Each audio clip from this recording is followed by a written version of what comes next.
A top WWE star is injured. Another top WWE star undergoes knee surgery. Matt Hardy makes a surprise TNA return, and a WWE Hall of Famer is training for one more match. Hello and welcome to the Solo Sunday News here. Myself, Andrew Pollard at WhatCulture Wrestling. I hope you're well. I hope you're good.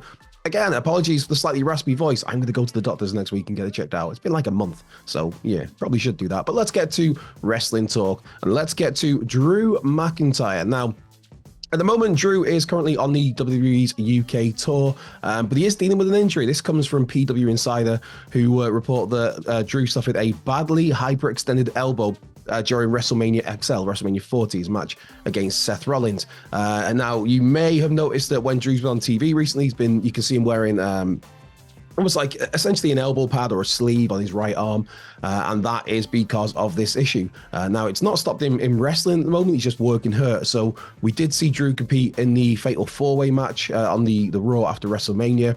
As mentioned, he is on WWE's UK tour at the moment. In fact, he's been working Jey Uso for the past, I think it's like the last 4 nights. I know he wrestled last night against him. Been losing to Jey Uso on all of those shows. But yeah, so Drew is working through the injury.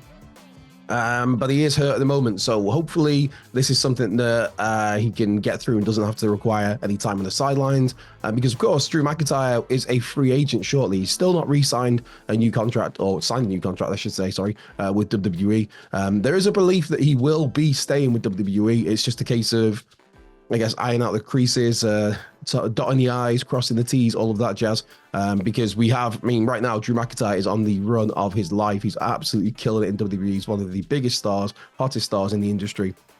And we do have that kind of the tiny issue of an amazing feud with CM Punk that's right there. For whenever Punk is able to return to the ring, that match, that rivalry can properly kick off, and it could be absolutely great. It's been great so far, but Drew's been absolutely killing it. So hopefully this hyperextended elbow is something that doesn't bother him too much, and hopefully, I mean, not to be biased, to be accused of being a WWE shill, which I am accused of that every time I praise WWE, but then I'm also accused of being an AEW shill anytime I praise AEW.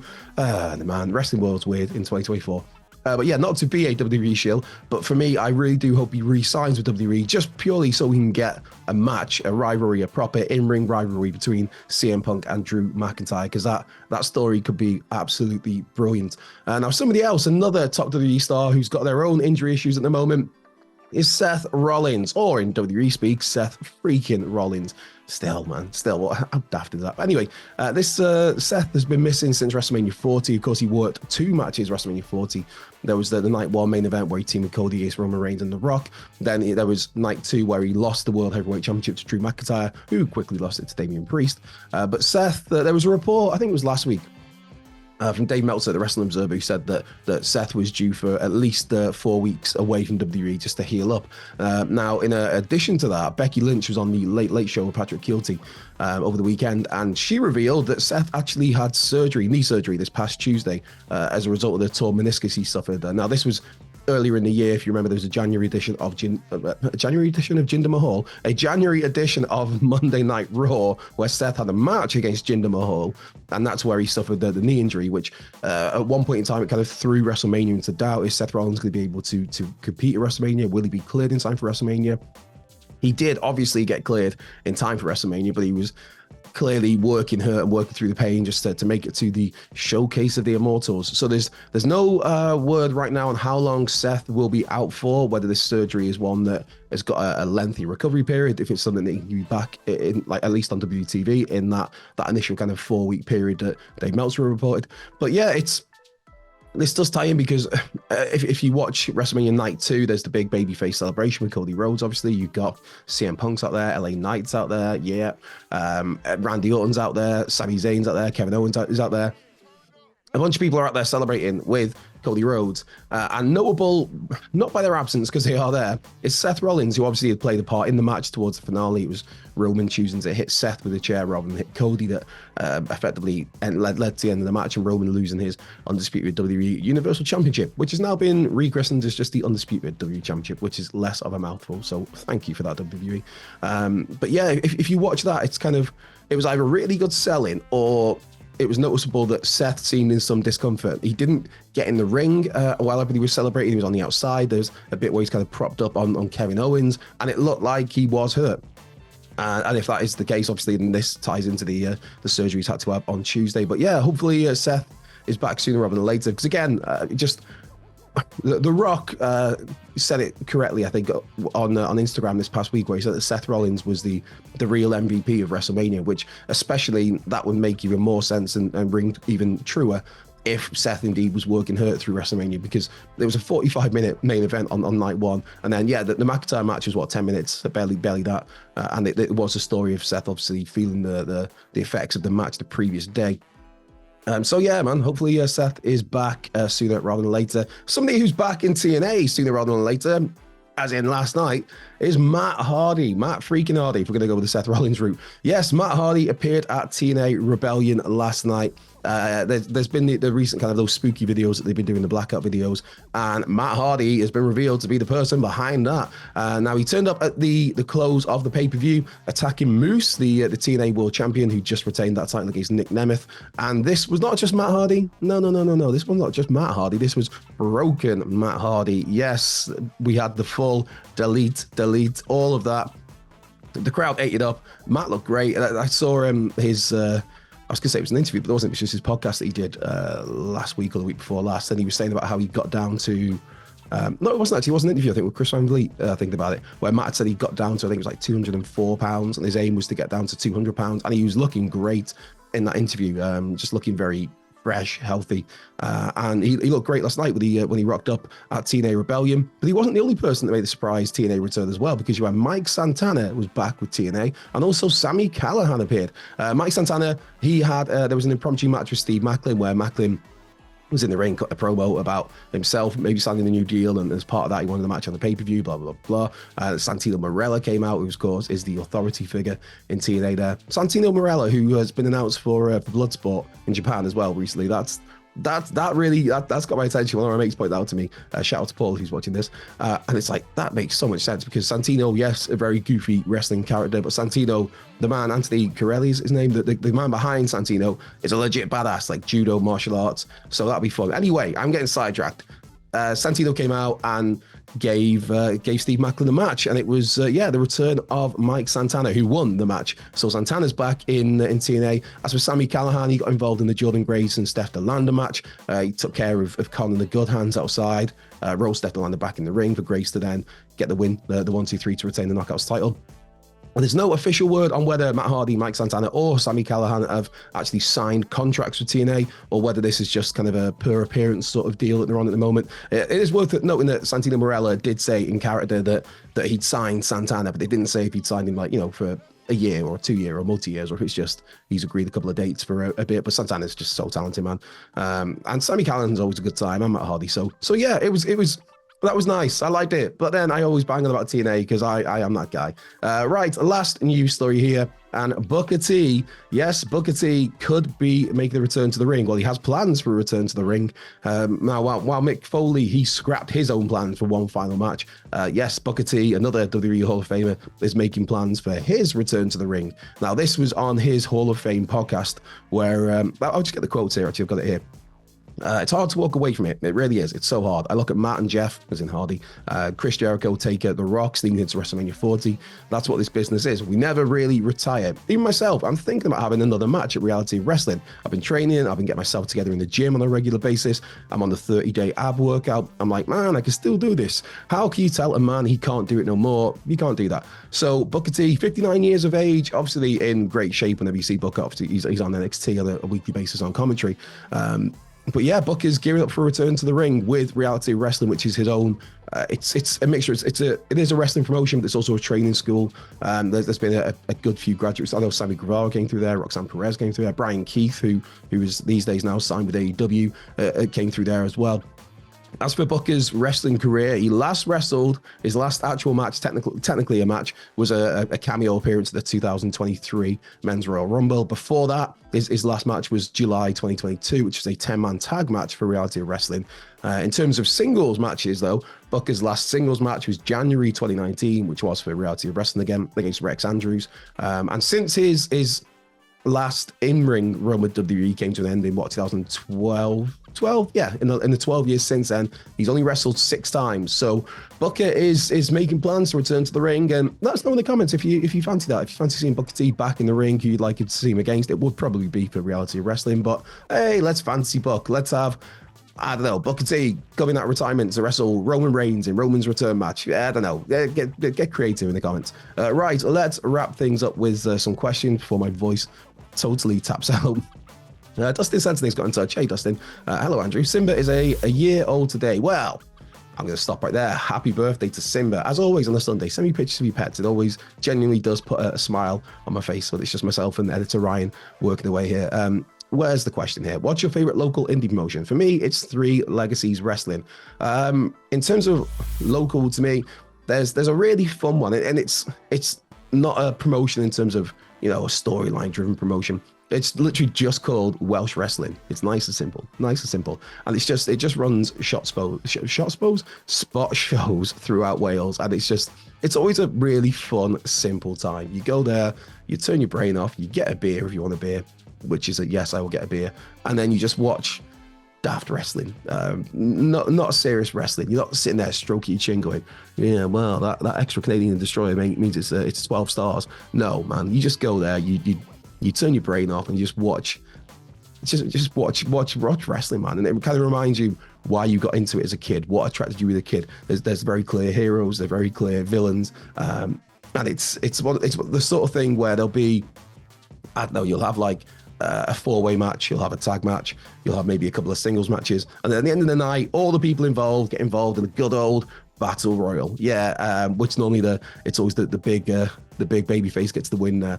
So it's a good time, man. Kid Cumry. Yeah, stuff like that. It's wrestling doesn't have to be serious and argumentative. You can just enjoy stuff. So yeah, Welsh Wrestling, little shout out for them. Those guys do obviously just really fun shows. The last one was a couple of weeks ago, early this month. Right, let's see any other questions we've got here. Hector Garcia the third's got in touch. Hey, Hector. If you could pick wrestlers from any past era and drop them into today's WWE top of the card, mid card, a tag team, and women's top of the card, who would they be, and who would you be most intrigued to see them face? Now, that is a question I probably should have read before I came on to record, because that's one I probably should have had time to think about.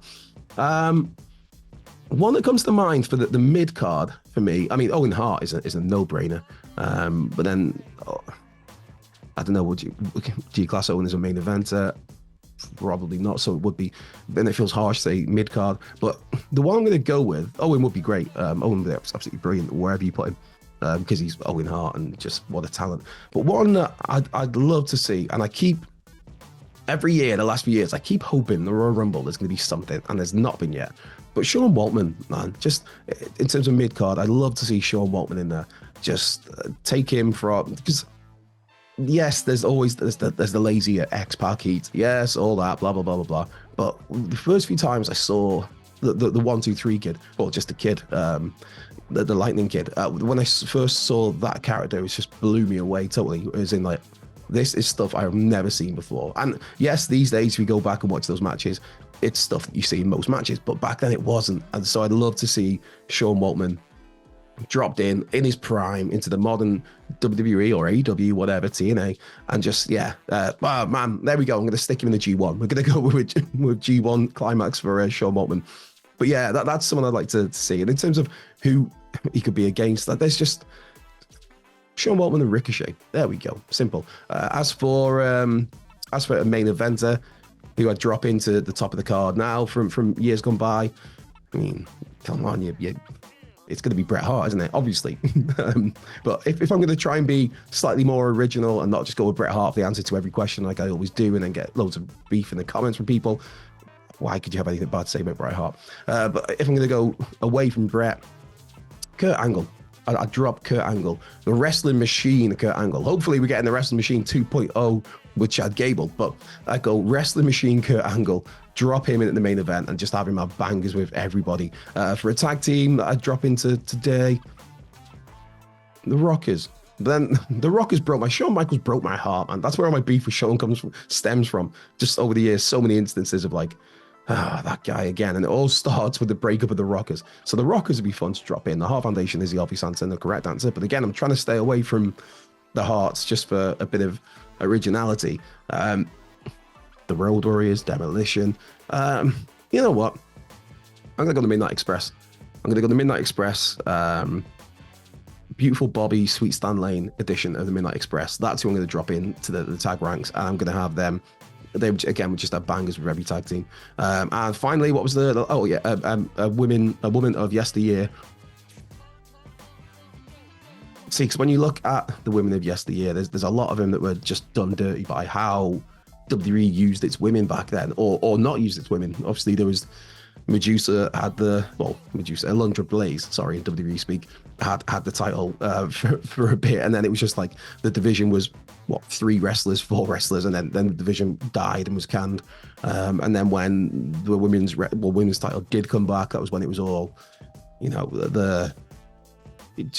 Jerry Lawler, sorry, screaming about puppies every time, and it was evening gown matches and just like, yeah. So a lot of those women were done dirty. I think one of the women of the past who is massively underrated, and I think deserves a lot more credit and a lot more praise, and deserves a spot in the Hall of Fame, WWE Hall of Fame, is Victoria. I'd like to see Victoria dropped into today's wrestling scene. Obviously, Gail Kim is another one where, again, the stuff she did in TNA, her and Awesome Kong, absolutely brilliant.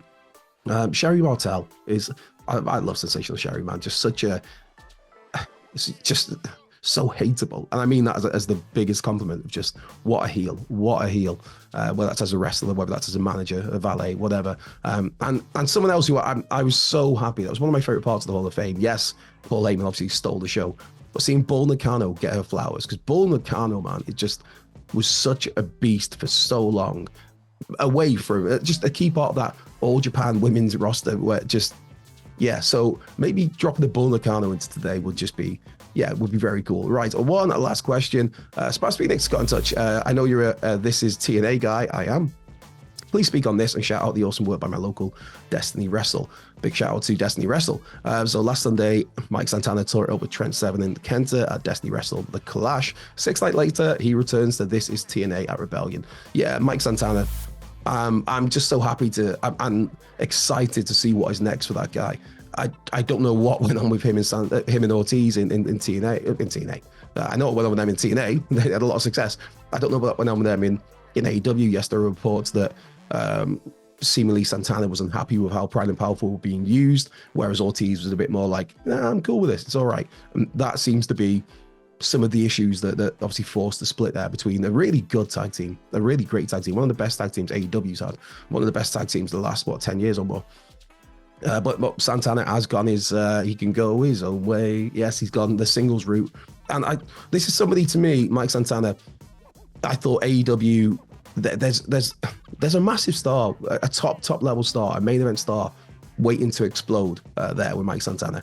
Whether that was in AEW, whether he went to WWE, whether he went back to TNA, wherever he went, just Santana is so talented, both in the ring, but also as a character, the presence he has, the promos he cuts. His promos are really good, man. So yeah, it's great to see Santana back in TNA. Like I said earlier in the news, I don't know, there's no news yet whether how long he signed for, if it's just he's there for just working a few dates. But in TNA, you could realistically, if you use him correctly, within, I don't know, 6 months, you could have him right at the top of the card as your world champion. And I think it's somebody, if I was WWE, I would have been going to get Mike Santana signed.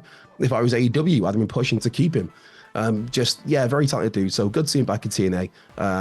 It was a really cool match he had over WrestleMania weekend against Alex Shelley. That was cool. That was the House of Glory and Revolver crossover show. That was a really nice. The finish was a bit, okay, but I get it because you had world champion versus world champion in the respective promotions, but the match itself was really good. Santana is really good. So yeah, happy to see him back at TNA. Very interested and intrigued to see what is next for him, how long this TNA run is going to last, if he ends up going somewhere else, if he ends up going back to AEW, if he ends up going to WWE, if he ends up becoming the TNA world champion. There's the sky is the limit for Mike Santana. So best luck to him. So right, that has been the Solo Sunday News. My voice is about to collapse. I've been Andrew Pollard. This has been WhatCulture Wrestling. I hope you have a very, very good day. There'll be another video here floating around somewhere. I'm not here next week because I'm off. Yay! But Will I be back the week after? No, I won't, because it's my birthday then. Yay, May the 4th. I have the Star Wars birthday. Love it. So yeah, I'll be back on the Soul Selling News in a couple of weeks' time. So you take care, be well, and I will catch you down the road.